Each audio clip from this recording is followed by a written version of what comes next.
नमस्कार. आपण इतक्या मेहनतीने पैसे कमावतो आणि म्युच्युअल फंडात गुंतवतो. पण कधीतरी मनात एक धाकधूक असतेच, नाही का? की अरे आपले हे पैसे खरंच सेफ आहेत ना? आजच्या या विश्लेषणामध्ये आपण नेमकं याच प्रश्नाचं उत्तर शोधणार आहोत.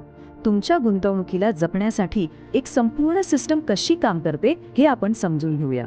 तर सगळ्यात चांगली गोष्ट ही आहे की आपली गुंतवणूक वाऱ्यावर सोडलेली नाहीये. गुंतवणूकदारांच्या पैशांचं रक्षण करण्यासाठी खूपच पक्की कायदेशीर चौकट तयार केलेली आहे. हो, ही एक अशी सिस्टम आहे जी सगळ्या प्रोसेसवर लक्ष ठेवते आणि सगळं काही नियमाप्रमाणेच होते की नाही याची खात्री करते. चला तर मग या सिस्टममधल्या सगळ्यात मोठ्या आणि महत्त्वाच्या प्लेयरला भेटूया. सेबी ही ती संस्था आहे जी भारतीय शेअर बाजाराची मुख्य म्हणजे सर्वात पॉवरफुल रेग्युलेटर आहे. आता सेबी म्हणजे नेमकं काय हे सोप्या भाषेत सांगायचं झालं ना, तर तिला बाजारातली पोलीस फोर्स समजा किंवा शाळेतले एखादे कडक प्रिन्सिपल. सेबीचं मुख्य काम एकच आहे. सेबी म्युच्युअल फंड रेग्युलेशन्स 1996मध्ये जे नियम दिलेत ना, ते सगळ्यांनी पाळलेच पाहिजेत.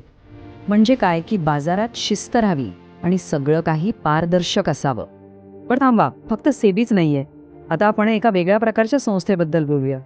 तिचं नाव आहे ॲम्फी. इंटरेस्टिंग गोष्ट ही आहे की ही संस्था म्युच्युअल फंड कंपन्यांनी स्वतःच एकत्र येऊन बनवली आहे. आता बघा, सेबी आणि ॲम्फीमध्ये एक बेसिक फरक आहे.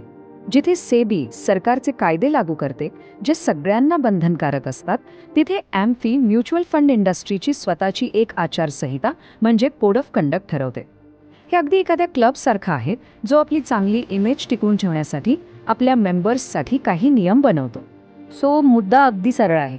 सेबी ही सरकारने नेमलेली संस्था आहे जिच्याकडे कायदेशीर अधिकार आहेत आणि ॲम्फी ही एक सेल्फ रेग्युलेटरी बॉडी आहे, म्हणजे स्वतःवर नियंत्रण ठेवणारी संस्था. तिचं लक्ष इंडस्ट्रीमधल्या नैतिकतेवर आणि स्टँडर्ड्सवर असतं. थोडक्यात काय, तर एक कायदा बनवते आणि दुसरी शिस्त लावते. ठीक आहे, हे सगळं कळलं, पण या सगळ्या सिस्टीमचा आपल्यासारख्या सामान्य गुंतवणूकदारासाठी नक्की काय अर्थ होतो? आता आपण थेट त्या गोष्टींबद्दल बोलूया जे आपल्या गुंतवणुकीसाठी एका ढालीसारखं काम करतात, म्हणजे आपले हक्क.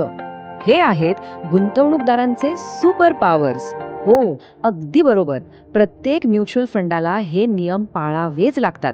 वेळेवर स्टेटमेंट मिळण्यापासून ते पैसे वेळेवर परत मिळण्यापर्यंत हे नियम आपल्याला एक प्रकारची गॅरंटी देतात. हां, हा खूपच महत्त्वाचा प्रश्न आहे.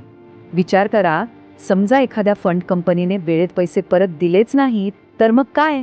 त्याचे परिणाम काय होतात? याचं उत्तर खरंच खूप इंटरेस्टिंग आहे. तब्बल 15%. हो, तुम्ही बरोबर ऐकलं. जर एखाद्या ॲसेट मॅनेजमेंट कंपनीला म्हणजे AMCला रिडम्पशन किंवा डिव्हिडंडचे पैसे द्यायला उशीर झाला, तर त्यांना त्या लेट झालेल्या कालावधीसाठी वार्षिक 15% दराने व्याज द्यावं लागतं. हा एक इतका जबरदस्त नियम आहे की तो गुंतवणूकदारांना होणाऱ्या आर्थिक त्रासापासून वाचवतो. आता आपण एका वेगळ्या सिच्युएशनचा विचार करूया. समजा एखाद्या मध्यस्थामुळे म्हणजे डिस्ट्रीब्युटरकडून काही प्रॉब्लेम आला, तर गुंतवणूकदार म्हणून आपण काय पावलं उचलू शकतो? यासाठी एक अगदी स्पष्ट प्रोसेस ठरवून दिलेली आहे. ही प्रोसेस अगदी सोपी आहे. बघा, पहिलं काम म्हणजे तुमची तक्रार लेखी स्वरूपात थेट त्या मध्यस्थाकडे द्या.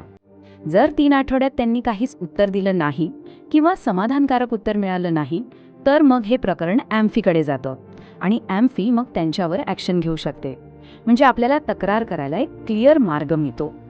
आणि समजा इथेही तुमची समस्या सुटली नाही, तर शेवटचा आणि सर्वात प्रभावी मार्ग अजूनही बाकी आहे. आपण थेट सेबीकडे त्यांच्या स्कोर्स नावाच्या ऑनलाईन पोर्टलवर आपली तक्रार दाखल करू शकता. तर या सगळ्या चर्चेतून आपण काय शिकलो? सगळ्यात महत्त्वाची गोष्ट म्हणजे म्युच्युअल फंडात गुंतवणूक करणं म्हणजे काही अंधारात उडी मारण्यासारखं नाहीये. यामागे सेबी आणि ॲम्फी सारख्या संस्थांची एक खूप मजबूत आणि विश्वासार्ह सिस्टम आहे जी आपल्या हक्कांचं संरक्षण करते. पण जाता जाता एक गोष्ट कायम लक्षात ठेवणं खूप महत्त्वाचं आहे. ही सिस्टम जरी आपलं संरक्षण करत असली, तरी अंतिम जबाबदारी ही गुंतवणूकदाराची स्वतःची असते. केव्हिएट एम्प्टर नावाचे एक तत्त्व आहे, ज्याचा अर्थ होतो खरेदीदाराने सावध राहावे.